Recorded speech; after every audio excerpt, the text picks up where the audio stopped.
para resistir tracciones significativas sin romperse. Su elasticidad permite almacenar energía durante la contracción muscular. Luego se libera para mejorar la eficiencia del movimiento, como en el salto o el sprint.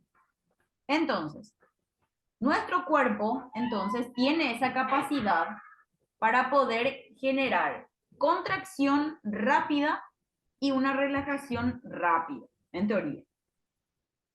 También, en el caso de que haya movimientos abruptos o movimientos que generen rapidez o frenos así con, eh, o sea, qué sé yo, frenar de repente o de golpe, ¿verdad? Sin aviso, prácticamente hablando mal y pronto.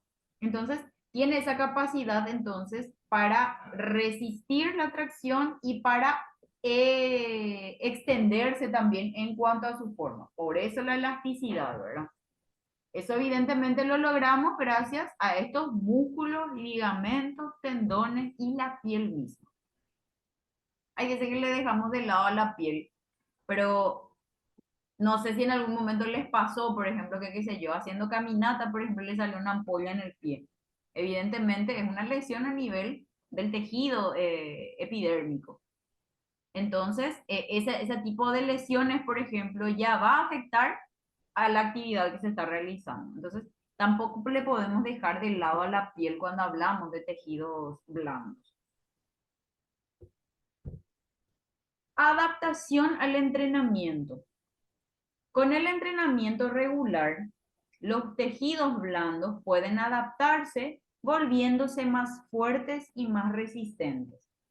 Esta adaptación incluye cambios en la estructura del colágeno y en la densidad celular, lo cual mejora la capacidad de soportar tensiones mecánicas. ¿Qué quiere decir eso?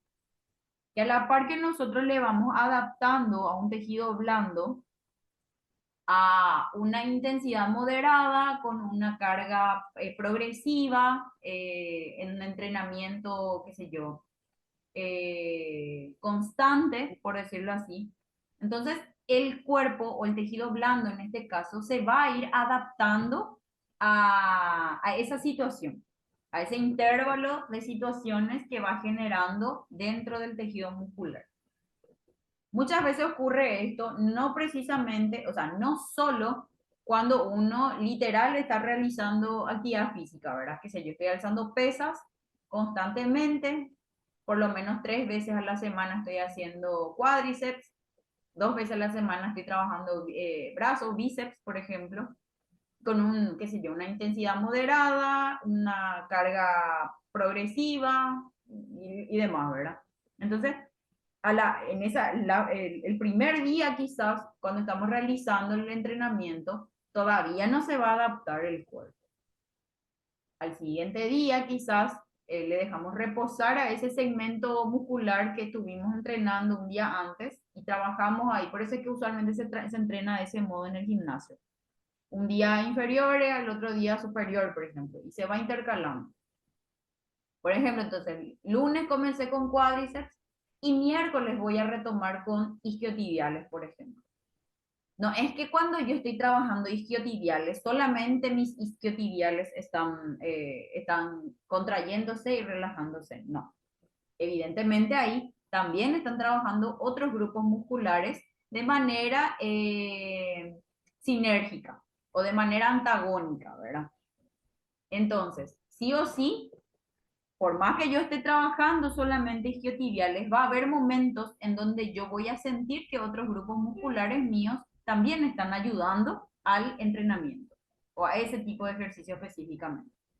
Entonces yo ya voy a ir sintiendo una cierta mejoría o una cierta capacidad para tolerar un poco más ese entrenamiento. Por ejemplo, entrené entonces isquiotibiales ese miércoles. Viernes, por ejemplo, voy a hacer un ejercicio global, cuádriceps e isquiotibiales, solamente por poner ejemplo.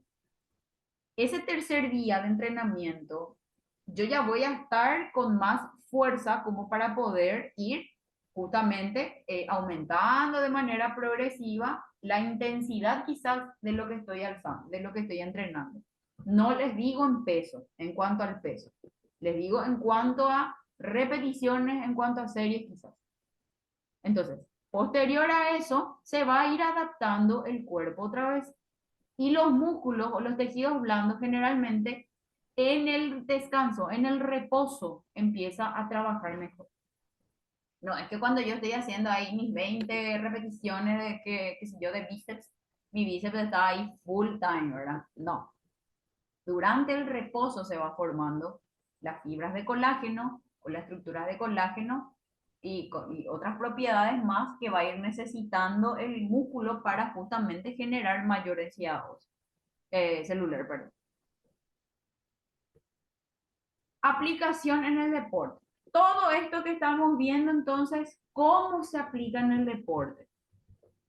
Primeramente y antes que todo, la prevención de lesiones. Nosotros de manera indirecta, realizando actividades físicas, estamos previniendo muchísimos tipos de lesiones, independientemente a que me lesione yo entrenando, lógicamente. Eso ya puede ser por otro tipo de factores, pero son más los beneficios que nosotros adquirimos a través del deporte, de la actividad deportiva, que justamente realizando el deporte. Suelo ver muchos memes, por ejemplo, que mencionan, qué sé yo, sufrió un esguince de tobillo. Eso no me hubiese pasado si yo iba a estar, si yo estuviese acostada viendo la tele, por ejemplo. Y no se va a morir por un esguince, pero se puede morir por otra cosa, evidentemente. Un meme que no me simpatiza, la verdad. Comprender la mecánica de los tejidos blandos permite desarrollar programas de entrenamiento que fortalezcan estas estructuras y las preparen para las exigencias específicas del deporte, reduciendo el riesgo de lesiones. Entonces, lógicamente, cuando uno está entrenando, quizás yo ni siquiera sepa para qué estoy entrenando. Yo quiero entrenar no para ser más flaca y para tener unas piernotas, ¿verdad? En teoría. O los hombres, qué sé yo, para aumentar masa a nivel superior y estar pesoquitas, ¿verdad? No, no precisamente para eso, ¿verdad? Aunque sí hay mucha gente que para eso entrena. Pero, como les digo, indirectamente están favoreciéndole a su sistema cardiovascular, están favoreciéndole justamente a prevenir ciertos tipos de lesiones, porque están fortaleciendo justamente estas estructuras blandas, más que nada. Rehabilitación. En la recuperación de lesiones es vital considerar la mecánica de los tejidos para diseñar protocolos de rehabilitación que promuevan la curación sin comprometer la integridad de la estructura. Ocurre muchísimo en mi campo, en el área de fisioterapia, que qué sé yo, viene un paciente lesionado y lo primero que le hacen los colegas es, qué sé yo, infrarrojo, TENS, ultrasonido. O TENS, qué sé yo, magneto, ultrasonido. Y no le mueven al paciente, no activan con el paciente. Entonces, evidentemente, la lesión puede que sane, pero si no hay un movimiento que se esté generando también en la zona, como menciona acá, sin comprometer la integridad de la estructura, puede cicatrizar mal cualquier tipo de lesión. Y hablo de lesiones de tejido blando, músculo, ligamento, tendón. Entonces, puede ocurrir esto. Y la piel misma también. Entonces, si yo no voy favoreciéndole a la elasticidad otra vez del tejido que se comprometió, evidentemente ese tejido se va a quedar rígido, porque yo le voy a hacer cicatrizar, evidentemente, se va a curar con la aparatología. Pero a la primera que yo le doy de alta a mi paciente y se quiera ir a volver a hacer su actividad física, se va a volver a lesionar, va a volver a romperse ese tejido o otros tejidos aledaños por esa rigidez en ese tejido. Es lo que siempre se hace y se hace mal. Y hablo con propiedad porque muchos pacientes con recidivas reciban consultorio por ese problema. Por ejemplo, se desgarró el paciente, tiene un desgarro de segundo grado a nivel muscular, qué sé yo, nivel bíceps femoral en el isquiotibial, ¿verdad? O recto anterior en el cuádriceps, lo más típico. ¿Qué pasa? Se le recomienda reposo absoluto al paciente. Y en teoría, el fisio es un fan del movimiento. Nosotros estamos rotundamente en contra del reposo absoluto, como les menciono y les vuelvo a reiterar, sin comprometer la integridad de la estructura, evidentemente. Entonces, qué sé yo, como les digo, infrarrojo, TENS, magneto. Infrarrojo, TENS, magneto, ¿verdad? Porque tiene que ir, evidentemente, subsanando la sintomatología, tiene que ir cicatrizando las fibras rotas, pero no se genera movimiento en el músculo. No hace falta que evidentemente yo le esté haciendo hacer sentadilla a mi paciente con el cuádriceps con desgarro, ni mucho menos que me esté haciendo extensión de cuádriceps con pesitas, ¿verdad? Lógicamente no. Pero existen varios tipos de contracciones musculares que puede realizar el paciente sin comprometer incluso el movimiento mismo. Puede ir haciendo alguna isometría sin que sea un movimiento excéntrico precisamente. Entonces, ahí le voy rehabilitando a mi paciente con el movimiento. Por eso menciona acá rehabilitación cuando hablamos del deporte. También ocurre mucho que, qué sé yo, pasado el periodo de sintomatología, alguna lesión en el paciente, posterior a eso ya empezamos los entrenamientos, que es la parte kinesiológica. Son ejercicios terapéuticos que realizamos nosotros con el paciente. No es lo mismo los ejercicios terapéuticos que los ejercicios que se hacen en el, qué sé yo, en campo o lo que se hace en el gimnasio y demás. No es lo mismo, lógicamente. Yo no me las puedo dar de entrenadora deportiva si yo no soy, y ustedes no se las pueden dar de kinesiólogos sin serlo, evidentemente. Lo genial sería ser ambos, ¿verdad? Lo ideal. Pero muy pocos en el campo haciendo eso. Optimización del rendimiento. La manipulación de la carga y el tiempo de recuperación en los entrenamientos puede optimizar el rendimiento al maximizar la eficacia de los tejidos blandos en la generación y transmisión de fuerza, que es lo que les estuve mencionando.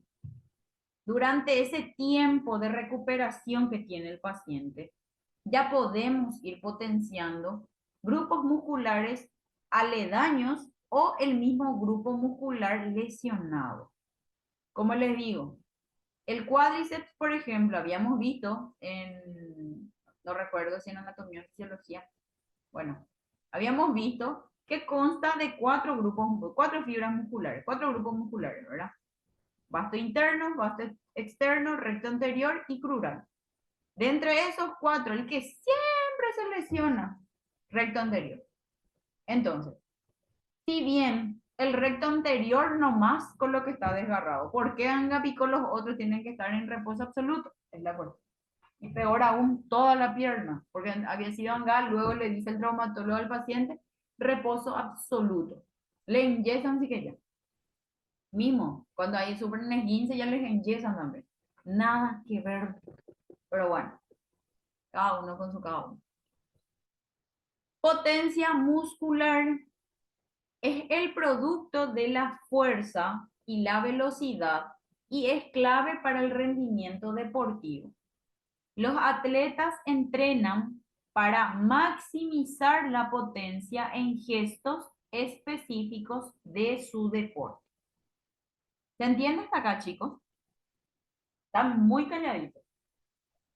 Sí, profe. Sí, profe. Esto más que nada, acá más que nada, más que en cualquier otro tema, tienen que tratar de preguntar, de atender, de concentrarse en lo que estamos hablando, porque se aplica directamente ya en la práctica. Entonces, tipo, para conocer cómo es lo que se da, qué es lo que hace específicamente, o el gasto energético, por qué se da y demás, ¿verdad? explica perfecta y detalladamente los procesos del ejercicio específicamente en cada segmento del tejido blando. Como les digo, nosotros dependemos prácticamente de eso en un 80% para realizar nuestras actividades. Y una lesión en cualquiera de esas también tiene su motivo. Entonces, eso es lo que estamos viendo. Por eso es que me preocupaba incluso lo de la señal, pero creo que hasta ahora todo bien. El Sí, comportamiento, se sí, te escucha escucho. súper bien. Ok, Se escucha súper bien, profe, no sale entrecortado nada. genial, perfecto. El comportamiento de los músculos, tendones y ligamentos. ¿Cómo es lo que se comportan nuestros músculos, tendones y ligamentos ante una actividad deportiva? Bajo diferentes cargas en el deporte, porque sabemos evidentemente que no hay un solo tipo de carga en el deporte. Es crucial para entender cómo el cuerpo responde a las demandas físicas y cómo se pueden prevenir las lesiones. A continuación les explico cómo estos tejidos responden a diferentes tipos de cargas. Primero que nada, el músculo. Propiedades contráctiles del músculo. Como les dije, los músculos generan contracciones musculares y no solamente son de un solo tipo. En teoría hay tres tipos de contracción.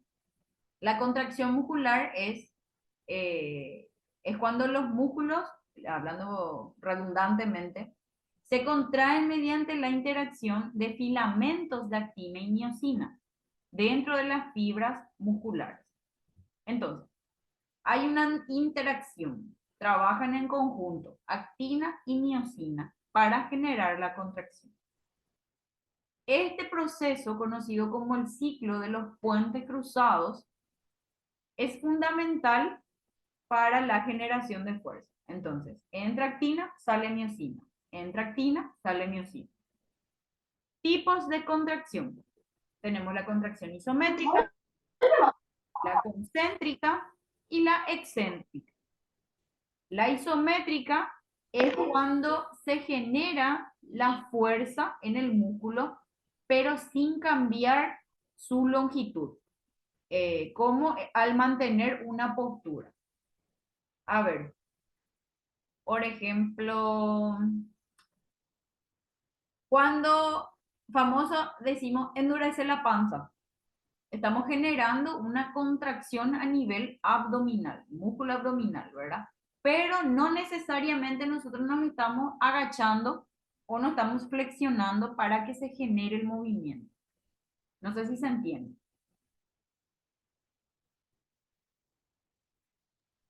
¿Cómo, profe? A ver, cuando decimos endurece la panza o apretar el abdomen, siempre escuchamos esos términos en el gimnasio, ¿verdad?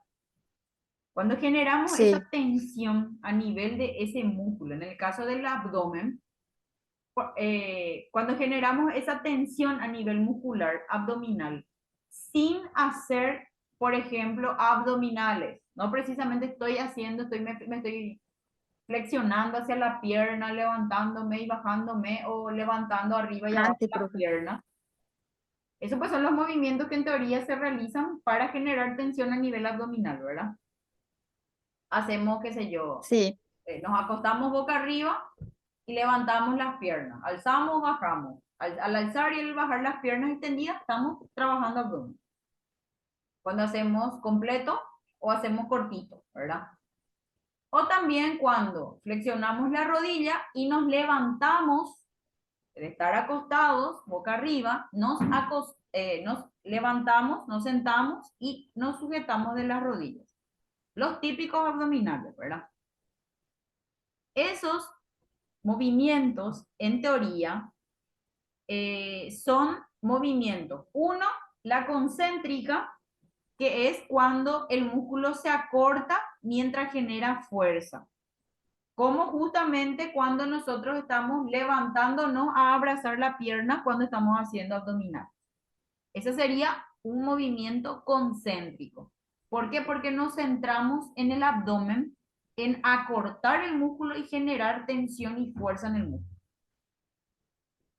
Excéntrica. El músculo se alarga mientras resiste una carga como el descender en una sentadilla.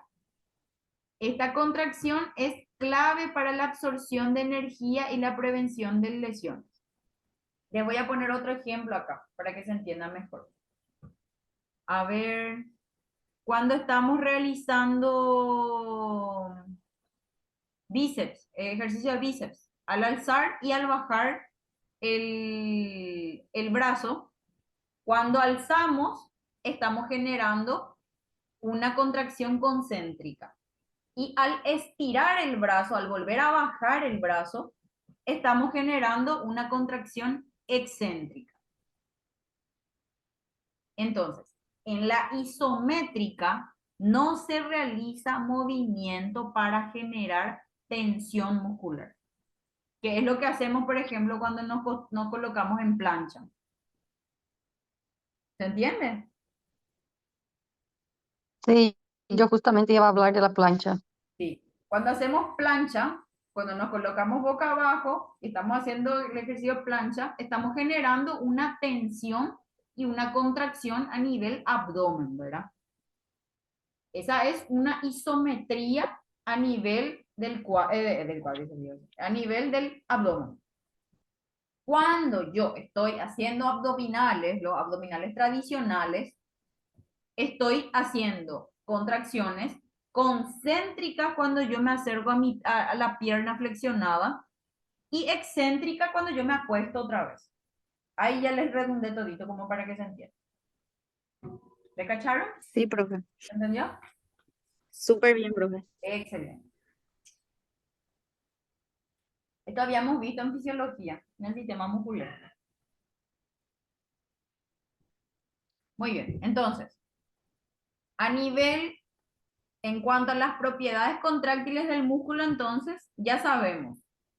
Contracción muscular es cuando interaccionan o interactúan de manera cruzada actina y miosina y genera esa contracción muscular. Y los tipos de contracciones musculares son isométrica, concéntrica y excéntrica.